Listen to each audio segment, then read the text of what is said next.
కాంగ్రెస్ ప్రభుత్వ పాలనలో పంటలకు నీళ్లు అందక పంటలు ఎండిపోయి రైతులు ఆత్మహత్యలు చేసుకునే పరిస్థితికి వచ్చిందని జనగామ ఎమ్మెల్యే పల్లా రాజేశ్వరరెడ్డి అన్నారు.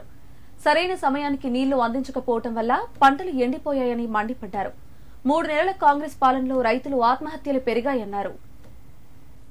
జనగామ జిల్లా తరిగొప్పుల మండలం సోలిపురం గ్రామంలో అప్పుల బాధ భరించలేక ఉరివేసుకుని ఆత్మహత్య చేసుకున్న ఉచ్చేంద్ర శ్రీని కుటుంబాన్ని MLA Palla Rajeshwar Reddy BRS party Bhuvanagiri parliament అభ్యర్థి క్యామ మల్లేష్ పరామర్శించారు. కుటుంబ సభ్యులను ఓదార్చారు. అధైర్యపడొద్దని అండగా ఉంటామని భరోసానిచ్చారు.